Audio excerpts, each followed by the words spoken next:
Oh, Nancy Pelosi, such a badass. By now you've seen Speaker Nancy Pelosi in her totally spur-of-the-moment gesture of ripping up Trump's State of the Union speech. So stunning, so brave. You just know it took a team of 20 people to come up with Pelosi's bit of tearing up the speech. Big PR win in their eyes, sad and childish to everybody else. Great bit, Nancy. Really thinking on your feet, weren't you? Oh wait, except it turns out I was right. Someone actually pointed out that Pelosi actually pre-rips the speech way in advance, just to make sure it's easier to rip later on.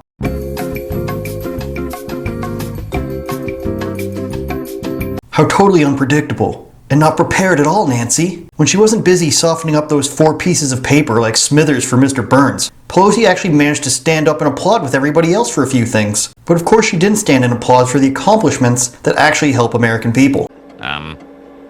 You probably should ignore that. Pelosi can't applaud for unemployment numbers for Black, Hispanic, female, or any other type of Americans, because she cares more about her TV appearance than America. Wait a minute, she ripped up the papers a little bit, but what if this actually wasn't that prepared, and she was just trying to be spontaneous and edgy? Surely this wasn't planned that far in advance for them to boast about later and make a sassy SNL sketch about.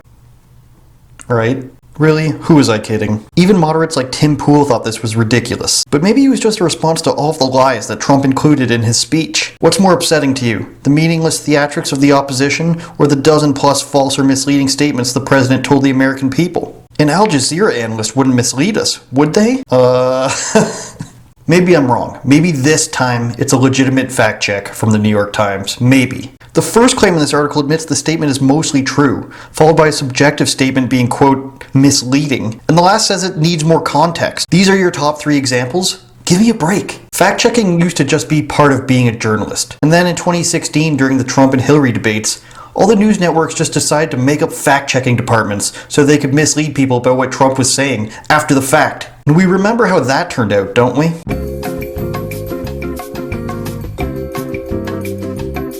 Now, every news channel, even Facebook, all have their own garbage fact checks, where they just play semantics with everything. Imagine if journalists acted this way in any other part of the media. Anything's possible. Anything's possible! Oh, somewhat true. Kevin Garnett may have said that anything is possible, but he was actually mostly talking about himself, and everything isn't possible, not for everybody. It's all fake. It's all nonsense. But here's something real, you guys. Oh look, Mitt Romney voted against Trump on impeachment. Certainly it's not because he knew he would be acquitted anyways and wanted to score some points with the media. I can't keep shifting my eyes. So emotional. He's the only voice of reason. Okay. Rashida Tlaib walked out of the State of the Union because it was full of bigotry, not at all because she's a raving lunatic. AOC didn't even go. When Trump says something ridiculous, outlandish, or off-color, it's because he's a tyrant, or a bigoted leader, a fascist. But when the Democrats act like ridiculous, petty babies, it's because they're standing up to bigotry and trying to stop Trump from subverting democracy and destroying the Constitution. Listen, I'm not trying to tell you to be a Republican. I'm not saying go buy a MAGA hat tomorrow and start ranting like Kanye. You heard them, they scream at me. They bully me. They bullied me backstage. They said, don't go out there with that hat on. They bullied me backstage. But as soon as people start to realize that this is the same song and dance over and over of contrived outrage and moral grandstanding, the better things are going to be. This too is false. The reforms I'm proposing would not apply to those who are here illegally. It's not true. Those who are here illegally. It was stunning to hear such a statement made on the floor of the House when the President of the United States is speaking. And after the State of the Union, I kind of have hope that people are starting to notice. I've been a Democrat for 70-something years.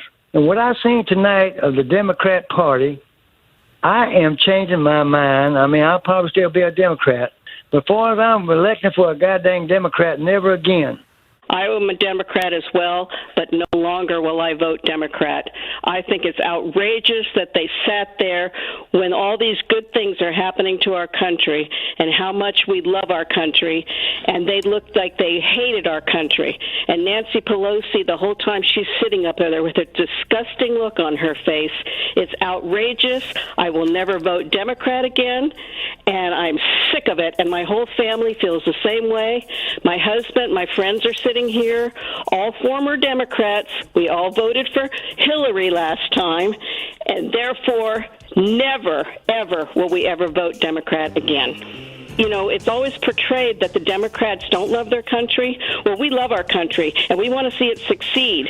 But it appears to us that our Democratic Party has been stolen from us by a bunch of communists, and no longer will our family ever vote Democrat again. I am literally disgusted with Pelosi and the Democrats' behavior, the way she teared up his speech behind him at the end. I was a registered Democrat. I've gone independent. I'm leaning GOP now. With a simple rip of a paper, Nancy Pelosi has pretty much sealed the deal of a re-election of Donald Trump.